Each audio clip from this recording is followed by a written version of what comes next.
அனைவருக்கும் வணக்கம். நான் ஜெய்சங்கர், அருப்புக்கோட்டை அண்ணாமலையார் ஜோதிட நிலையத்திலிருந்து உங்கள் ஆஸ்தான ஜோதிட ரத்னா ஜெய்சங்கர் பேசுகிறேன். இன்றைக்கி அனைவருக்கும் மிக மகிழ்ச்சியான நாள். ஏன்னா இன்றைக்கி இளைய தளபதி விஜய் அவர்கள் இன்றைக்கி தமிழகத்தின் முதல்வராக பதவியேற்கிறார், முதலமைச்சராக பதவியேற்கிறார். ஏன்னா இந்த தேர்தலில் பெருவாரியான மக்கள் ஓட்டளித்து கிட்டத்தட்ட 1/3 வாக்காளர்களில் 1/3 திரு விஜய் அவர்களுக்கு ஓட்டளித்து மிக தனிப்பெரும் கட்சியாக, ஏன்னா மற்ற கட்சிகள் எல்லாமே கூட்டணி சேர்ந்து தான் போட்டியிட்டாங்க. ஆனால் இவர் தனிப்பெரும் கட்சியாக உருவெடுத்தார். 34.95% வாக்குகளை பெற்றார். மற்ற கட்சிகள்லாம் அதை விட ரொம்ப ரொம்ப கம்மி, 32, 29 இப்படி தான் வாங்கியிருக்காங்க சதவீதம். ஆனால் அவங்கெல்லாம் கூட்டணி வச்சுருக்காங்க. ஆனால் திரு விஜய் அவர்கள் இளைய தளபதி கூட்டணியே இல்லாமல் மக்களுடன் மட்டுமே கூட்டணி வைத்து இன்று மக்கள் தளபதியாகி மாபெரும் வெற்றி பெற்று இன்று தமிழகத்தின் முதலமைச்சர் ஆகிறார். ஆனாலும் அவருக்கு 118 சீட்டு வர வேண்டிய இடத்துல 107 சீட் தான் ஜெயித்தாங்க. 108, அவர் 2 தொகுதியில் இருந்தனால 108.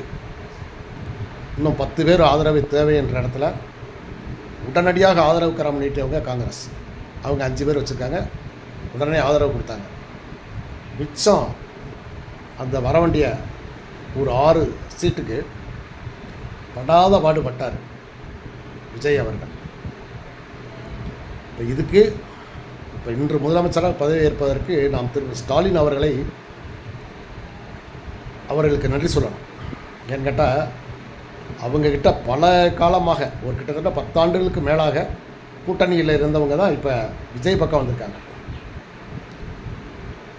யார்? காங்கிரஸ், விடுதலை சிறுத்தைகள் கட்சி, இந்திய கம்யூனிஸ்ட், மார்க்சிஸ்ட் கம்யூனிஸ்ட்டு, IMU அதாவது இந்தியன் முஸ்லீம் லீக், இவங்க தான் வந்து இப்போ இன்றைக்கி சப்போர்ட் பண்ணுறாங்க.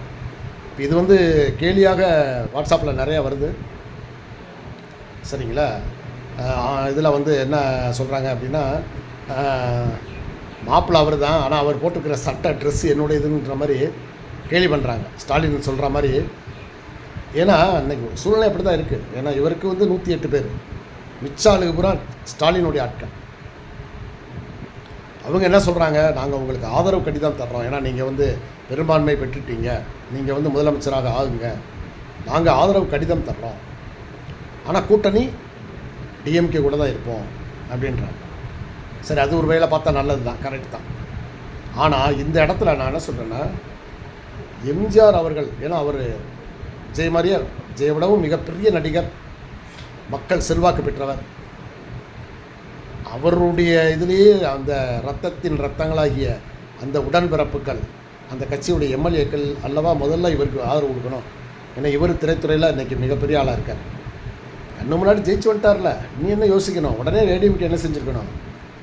எம்ஜிஆரை போல் இவரும் ஒரு புகழ்பெற்ற நடிகர். அதனால் எங்களுக்கு நடிகரால் ஆரம்பிக்கப்பட்ட கட்சி தான் எங்கள் கட்சி. அதனால் இன்னொரு நடிகர், மாபெரும் நடிகருக்கு நாங்கள் ஆதரவு தரோம்னு அந்த 46, 47 எம்எல்ஏக்களும் முதல்ல ஆதரவு தெரிவிச்சிருந்தாங்கன்னா அவங்களுக்கு ஒரு சல்யூட் அடிக்கலாம்.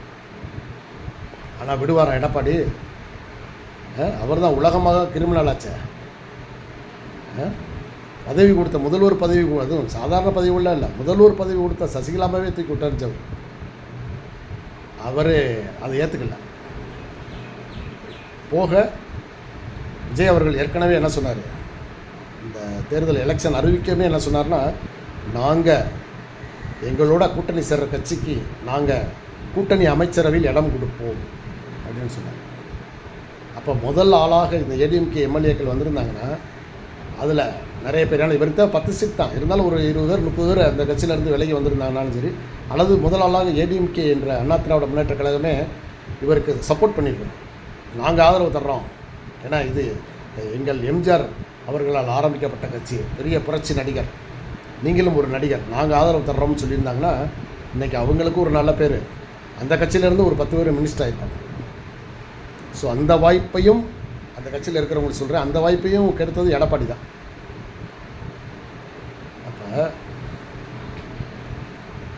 திரு தமிழகத்தின் முதலமைச்சராக பொறுப்பேற்கும் ஜோசப் விஜய் ஆகிய நான் அப்படின்ற குரல் இன்றைக்கி சட்டசபையில் ஒலிக்கப் போகுது 10 மணிக்கு. சரிங்களா? திரு ராஜீவ்காந்தி அவர்கள், அகில இந்திய அளவில் காங்கிரஸ் கட்சியின் தலைவர் ராஜீவ்காந்தி அவர்கள் சிறப்பு விருந்தினராக கலந்துக்கிறாரு. அனைத்து எம்எல்ஏக்களும் நாளைக்கு 11ஆம் தேதி பதவி ஏற்கிறாங்க. இன்றைக்கி விஜய் அவர்களோடு சேர்ந்து ஒரு 10 மினிஸ்டர் பதவி ஏற்கிறாங்க.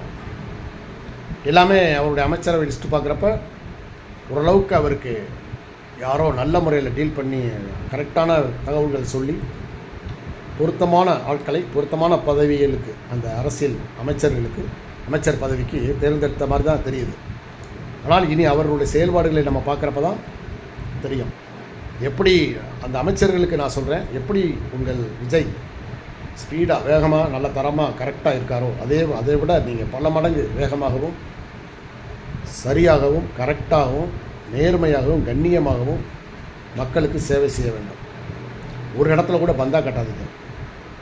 அதேபோல் திரு முதல்வர் விஜய் அவர்களுக்கு நீங்கள் இந்த திராவிட கட்சிகள் வந்து ஒரு பெரிய என்னமோ ராஜ பரம்பரை மாதிரி முன்னாடி ஒரு 10 ஜீப்பு பின்னாடி ஒரு 10 ஜீப்பு அப்படின்னு பாதுகாப்போடு வருவாங்க இல்லையா? அப்படிலாம் இல்லாமல் எப்படி முதல்வர் காமராஜர் அவர்கள் அவர் காருக்கு முன்னாடி ஒரே ஒரு ஜீப் மட்டும்தான் போகும், போலீஸ் ஜீப், அவ்வளோதான்.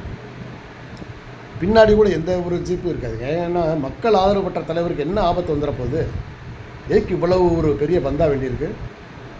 நீங்கள் உண்மையிலே ஒரு மக்கள் செல்வாக்கு பெற்ற ஒரு முதல்வராக இருந்தீங்கன்னா உங்களுக்கு எதுக்கு ஆபத்து வரப்போகுது?